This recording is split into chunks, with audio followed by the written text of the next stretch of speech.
नमस्कार, मैं डॉक्टर रवि राय आप सभी दर्शकों का हार्दिक स्वागत करता हूं। प्रिय दर्शकों, इस कार्यक्रम में बात होगी कि यदि जन्म कुंडली में देवगुरु बृहस्पति नीच के हो जाए तो क्या फल एवं प्रभाव होगा। नीच के ग्रहों पर जो हम चर्चा कर रहे हैं उसमें हम यह समझ रहे हैं कि नीच के ग्रह सदैव बुरा फल नहीं देते। यह कोई जरूरी नहीं कि यदि जन्म कुंडली में कोई ग्रह नीच का हो गया तो वह बुरा फल देगा, और यह भी कोई जरूरी नहीं कि जन्म कुंडली में यदि कोई ग्रह उच्च का हो गया तो वह अच्छा परिणाम देगा। बहुत सारे फैक्टर्स जो है रिस्पॉन्सिबल होते हैं किसी भी प्लैनेट के अच्छा या बुरा फल देने के लिए। तो आज हम समझेंगे कि यदि बृहस्पति नीच के हैं तो क्या फल होगा, क्या प्रभाव होगा, बृहस्पति किस राशि पर नीच के होते हैं, कितने अंशों तक नीच के होते हैं, नीच के बृहस्पति का उपाय क्या है, कब नीच के बृहस्पति बहुत श्रेष्ठ फल देने वाले बन जाते हैं, और जब बृहस्पति का नीच भंग होता है तो उसका क्या प्रभाव होता है। इन तमाम विषयों पर आज हम चर्चा करेंगे। कहूंगा आपसे कि यदि आपके मन में ज्योतिष शास्त्र से संबंधित कोई प्रश्न हो, कोई जिज्ञासा हो, या आप अपने बारे में या अपनों के बारे में कुछ जानना चाहते हो, कुछ समझना चाहते हो, तो चैनल के किसी भी वीडियो पर कमेंट करें। हमारा प्रयास रहेगा कि हम आपके प्रश्न का भी उत्तर अवश्य दें। आइए चर्चा को प्रारंभ करते हैं, समझते हैं कि जब बृहस्पति नीच के हों तो क्या प्रभाव होगा। देखिए, यह आप लोगों की सुविधा के लिए मैंने यह जो कुंडली ली है, मेष लग्न की यह कुंडली है, और बृहस्पति दशम भाव में है मकर राशि पर। यानी एक बात हमें समझ में आ गई कि बृहस्पति कहाँ नीच के होते हैं, तो बृहस्पति मकर राशि पर नीच के होते हैं।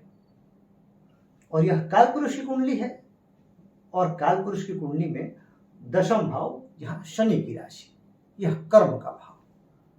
आश्चर्य तो हो रहा होगा कि कर्म के भाव में बृहस्पति को नीच का क्यों नीच के, मकर राशि पर क्यों नीच के, इस पर हम बात करेंगे।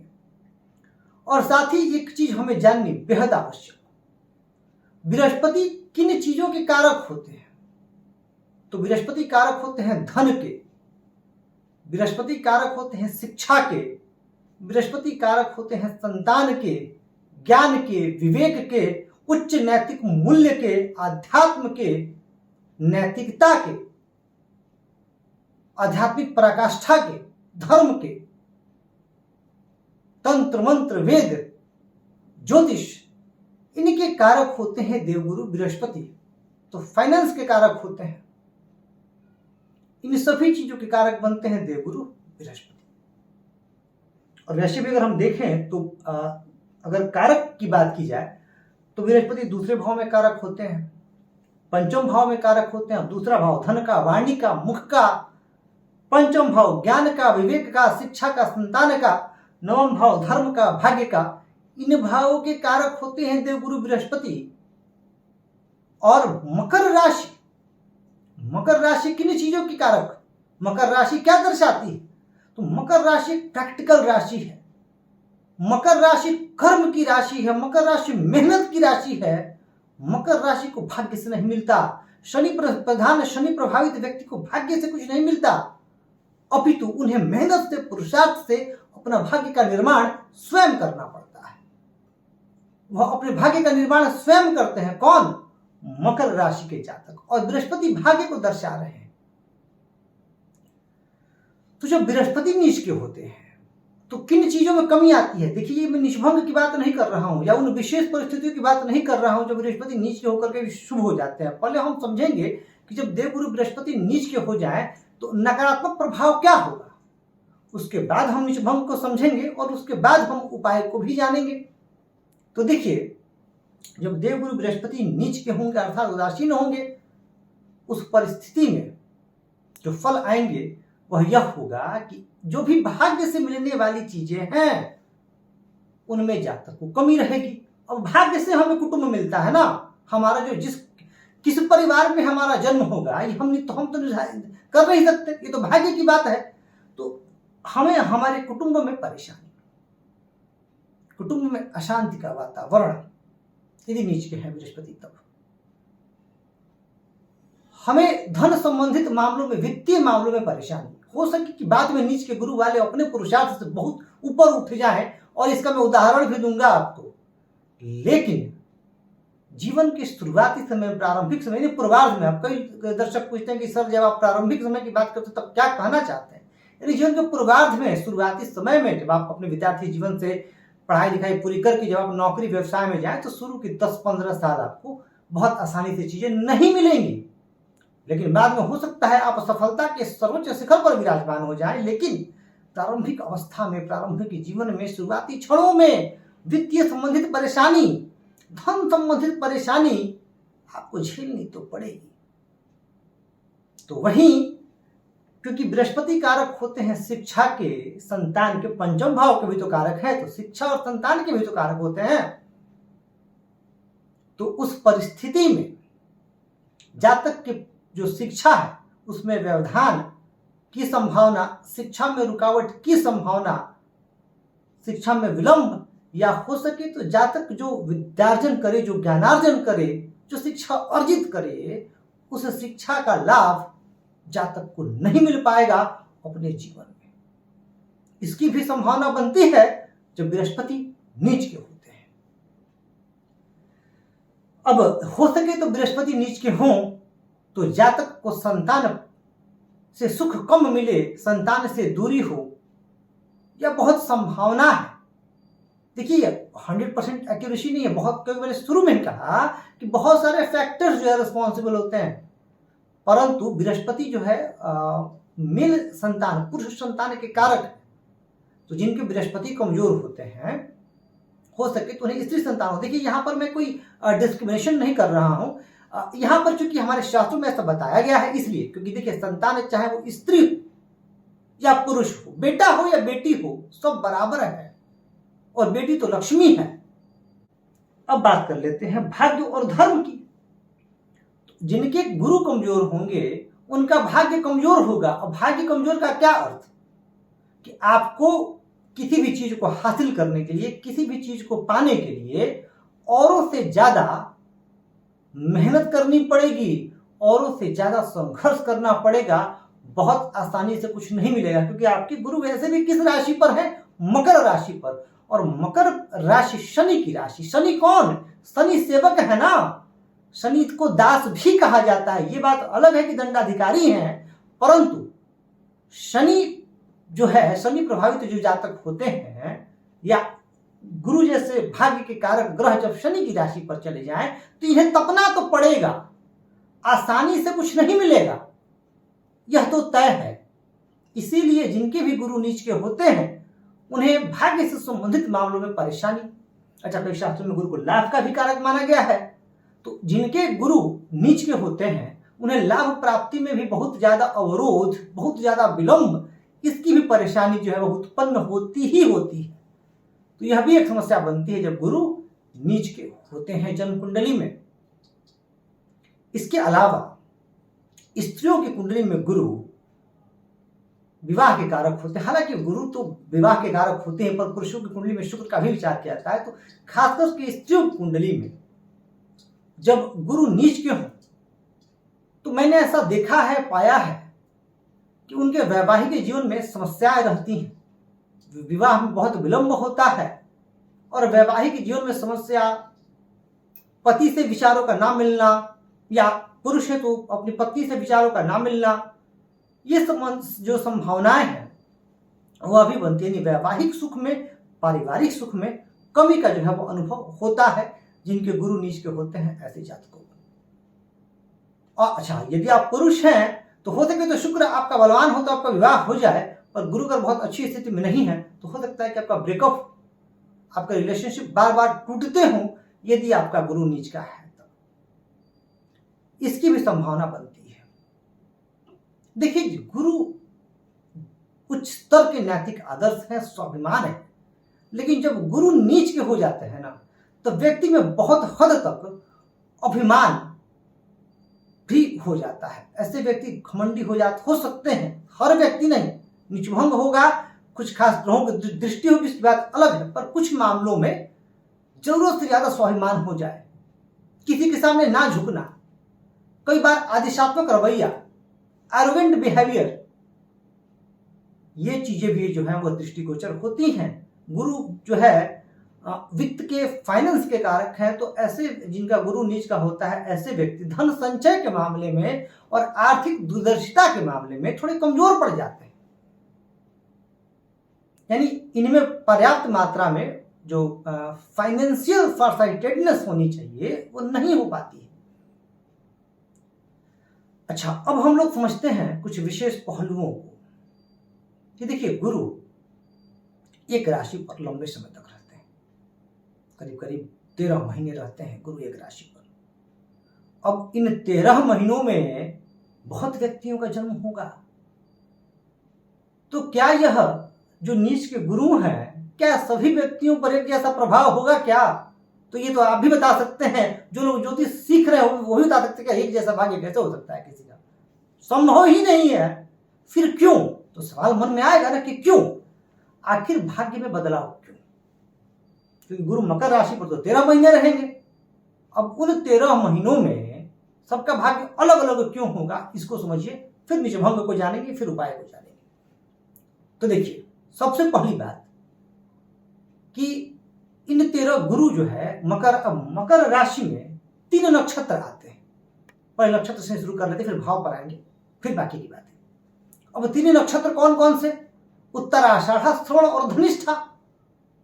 अब सभी व्यक्तियों के तो एक नक्षत्र पर होंगे नहीं, क्योंकि हाँ, कुछ समय के लिए एक नक्षत्र पर होंगे, फिर बाकी नक्षत्र पर होंगे।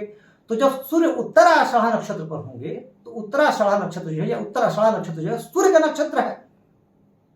अब जब गुरु सूर्य के नक्षत्र पर होंगे, तो गुरु जिसके साथ में स्थित होते हैं, क्योंकि गुरु इतना ज्ञान भर देते हैं, इतनी बुद्धि, इतना विवेक दे देते हैं कि जातक बहुत तेजी से प्रकाशित होता है, और सूर्य तो वैसे ही प्रकाशमान ग्रह है। तो जातक का जो भी नेचुरल टैलेंट होगा, अगर सूर्य के साथ होंगे या उत्तराषाढ़ नक्षत्र पर होंगे, तो जातक का जो भी नेचुरल टैलेंट होगा वह उभर करके आएगा, परंतु जातक बहुत ज्यादा डोमिनेटिंग होगा, अपनी प्रशंसा सुनना पसंद करेगा और अपनी आलोचना से बहुत तेजी से क्रोधित हो जाएगा। हो सकता है कि अपने इर्द गिर्द चापलूसों की संख्या ऐसा जातक बढ़ा ले। तो वहीं जब गुरु होंगे कहां? श्रवण नक्षत्र पर। यह नक्षत्र चंद्रमा का है, चंद्रमा कोमलता है, तो ऐसे जातक फिर बहुत ज्यादा भावुक स्वभाव के, कोमल स्वभाव के हो जाएंगे, बात बात पर द्रवित हो उठेंगे, भावुक हो उठेंगे, अपने विवेक का इस्तेमाल जो है नहीं करेंगे, भावना में बह करके कोई भी निर्णय करेंगे और पछताएंगे। लेकिन याद रखिएगा, ये मैं तब बता रहा हूं जब निचभंग ना हो, तब। इन नक्षत्रों पर यदि निचभंग हो गया तो जो फल है विपरीत हो जाएंगे, और यही गुरु श्रेष्ठतम परिणाम देने वाले बन जाएंगे। बात करते हैं धनिष्ठा नक्षत्र की। इस नक्षत्र पर मंगल का प्रभाव है। मंगल गुरु मित्र है, पर मंगल ऊर्जा है, मंगल पराक्रम है, गुरु ज्ञान है। गुरु नीच के होंगे तो ऐसे जातक अपने ज्ञान का, अपने पराक्रम का जो प्रयोग है वह गलत कार्यों में कर सकता है। अपनी ऊर्जा का जो व्यय है वह निगेटिव डायरेक्शन में कर सकता है, डिस्ट्रक्टिव डायरेक्शन में कर सकता है, कंस्ट्रक्टिव नहीं होगा। तो वहीं ऐसे जातक की जो रिलेशनशिप होते हैं उसमें भी बहुत ज्यादा स्थायित्व जो है वह नहीं रह पाता है।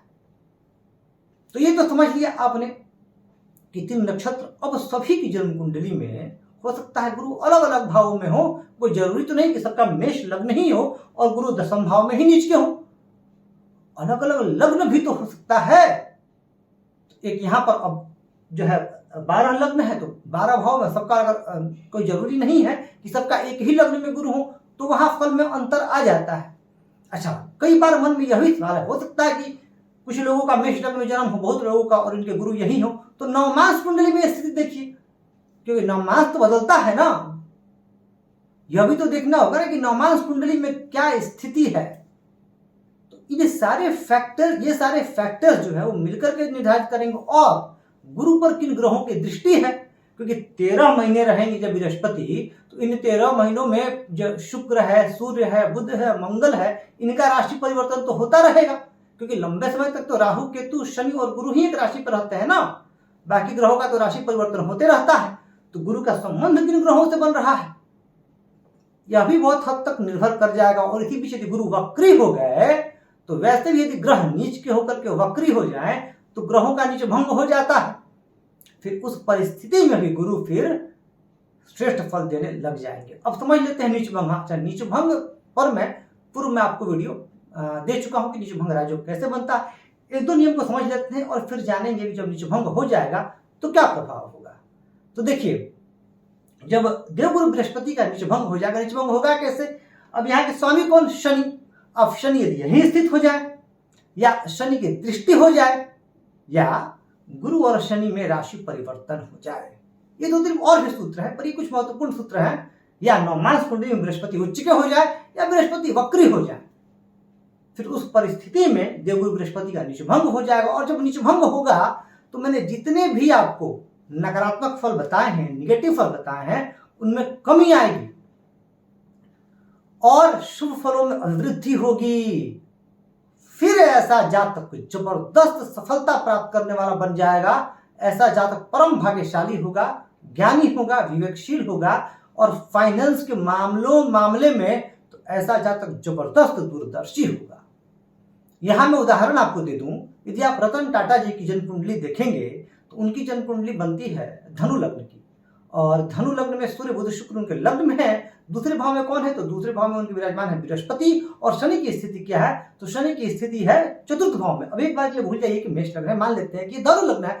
अब यहाँ पर 9 अंक आएगा, तो यहाँ कौन सा अंक आएगा, यहाँ आ जाएगा 10 अंक। 10 अंक में यहाँ कौन स्थित होंगे, शनि, माफ कीजिएगा गुरु।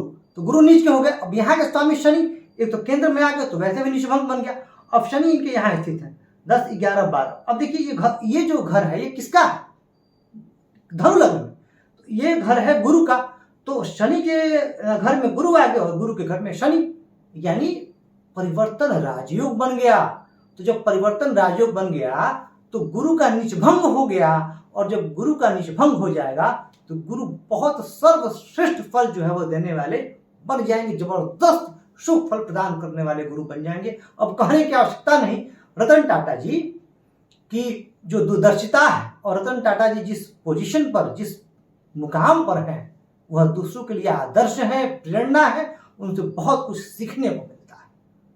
हाँ, एक चीज में कमी अवश्य रही, पारिवारिक जीवन, वैवाहिक सुख से वंचित रहे। क्योंकि देखिए, मैंने कहा है कि नीच के ग्रह होते हैं तो किसी एक मामले में तो परेशानी होती ही है और जीवन में आपको संघर्ष करना पड़ता है। तो यह बात गुरु के नीच भंग पर भी लागू होगी। जब गुरु का नीच भंग होगा उस परिस्थिति में भी आपको संघर्ष बहुत ज्यादा करना पड़ेगा और संघर्ष के बाद ही फिर आप सफल होंगे। तो ये आपने समझा कि गुरु का नीच भंग कैसे होता है। अब उदाहरण के लिए मान लेते हैं कि आपने अपनी कुंडली देखी और आपकी कुंडली में आपको यह दिखा कि गुरु नीच का है, नीच भंग भी नहीं हो रहा है, नवमांस में भी जो है स्थिति बहुत अच्छी नहीं है, फिर क्या करें। तो देखिए, गुरु एक ऐसे ग्रह है। अच्छा, गुरु किसी का अहित चाहते हैं क्या? अगर मैं आपसे कहूं कि गुरु नहीं, स्वभाव ही नहीं। गुरु आपके नीच के भी हो गए ना तो और ग्रह जितना नीच होकर के परेशान करेंगे, देवगुरु बृहस्पति आपको उतना परेशान नहीं करेंगे। हाँ, कुछ परेशानियां तो आएंगी क्योंकि शनि की राशि पर और शनि अनुशासन सिखाते हैं, तो विलंब जरूर होगा। मैं तो यह बात 100% जो है मैं कहूंगा कि विलंब होगा शुभ फलों की प्राप्ति में। परंतु यदि आप कुछ उपाय करते हैं और गुरु को बलवान करते हैं तो फिर आपको बहुत लाभ मिलेगा। अब गुरु को बलवान कैसे करें, तो जो कारक चीजें हैं गुरु की उनको बढ़ाइए, आध्यात्म की तरफ जुड़िए, भगवान श्री हरि विष्णु की शरण में जाइए, और यदि हो सके तो मैं कहूंगा कि आप विष्णु सहस्त्र नाम का पाठ कीजिए और पूरी श्रद्धा से कीजिए। फिर देखिए आपको कितना बढ़िया प्रभाव मिलता है गुरु का। पर कुछ समय आपको करना पड़ेगा और लगातार करना पड़ेगा। कुछ लोगों की आदत क्या होती है, देखिए मैं किसी की यहाँ आलोचना नहीं कर रहा हूं, पर मैं आदत बता रहा हूं, वो सबकी होती है। कमियां देखिए सबके अंदर है, मेरे अंदर भी है, आपके अंदर भी है। कुछ कमियां तो सबके अंदर होती है, पर कुछ लोगों की आदत क्या होती है, खूब जोश में शुरू कर देंगे, 1 महीना बढ़िया से पूजा पाठ करेंगे, फिर अच्छा फल नहीं मिल रहा है, छोड़ देते हैं, नहीं करेंगे, कुछ नहीं हो रहा है, निराश हो जाएंगे। अरे आपको नहीं पता ना कि आपका प्रारब्ध क्या है। जैसे हमारा बैंक अकाउंट होता है, उसमें हमको पता होता है कि हमारे जो अकाउंट बैलेंस क्या है, परंतु हमारे अपने पाप और पुण्य का अकाउंट बैलेंस हमको नहीं पता है। जब हमारे पुण्य का खाता बढ़ेगा तभी तो हमें शुभ फलों की प्राप्ति होगी। और वैसे भी नीच के गुरु यह दर्शा रहे हैं कि कुछ प्रारब्ध की कमियां हैं जिनको हमें इस जन्म में भोगना है और भोग करके गुजरना है, आगे बढ़ना है। तो क्यों ना हम धर्म और अध्यात्म के मार्ग से जुड़ करके अपने पुण्य का जो बैलेंस है उसको बढ़ाएं। आप विष्णु सहस्त्रनाम का पाठ कीजिए, अपने गुरुजनों की सेवा कीजिए, किसी योग्य गुरु से दीक्षा लीजिए और उन गुरु के प्रति, सांसारिक गुरु के प्रति समर्पित हो जाइए और खूब सेवा कीजिए उनकी। आध्यात्मिक बनिए, परोपकार की भावना रखिए, लोगों की मदद करिए। और यदि हो सके तो किसी विद्यार्थी के जो सक्षम नहीं है उस विद्यार्थी की शिक्षा का, पढ़ाई लिखाई का भार जो है, मैं भार नहीं, माफ कीजिएगा ये गलत शब्द हो जाएगा, जिम्मेदारी लीजिए। फिर देखिए आपके लिए बृहस्पति कितने अनुकूल हो जाएंगे और देवगुरु बृहस्पति का कितना अच्छा फल आपको मिलने लगेगा। हाँ, लेकिन उपाय करने के बाद आपको धैर्य रखना होगा। शुभ फलों की प्राप्ति आपको निसंदेह होगी, अवश्य ही होगी। तो प्रिय दोस्तों, आशा करता हूं कि मैंने संक्षेप में ही लगभग सभी पहलुओं पर हमने बात कर ली कि गुरु अगर नीच के हो तो क्या प्रभाव होगा। अब नीचभंग का फल मैंने संक्षेप में बहुत ज्यादा बताया, क्योंकि जो भी मैंने नकारात्मक बताया उनको सकारात्मक कर लीजिएगा, तो ये आपको अच्छा परिणाम जो है वो देवगुरु बृहस्पति का मिलेगा। आशा करता हूं कि आपको यह वीडियो पसंद आया हो और कहूंगा आपसे यदि आपको यह कार्यक्रम पसंद आ रहा हो तो वीडियो को लाइक और शेयर करें और चैनल को सब्सक्राइब करके हमें अपना प्यार और स्नेह यूं ही देते रहें। और कहूंगा आपसे कि यदि आपके मन में कोई सवाल है और आप कुछ जानना चाहते हो तो आप निश्चिंत होकर के चैनल के किसी भी वीडियो पर कमेंट करें। हमारा प्रयास रहेगा कि हम आपके प्रश्न का उत्तर भी अवश्य दें। तो इस कार्यक्रम में बस इतना ही। धन्यवाद।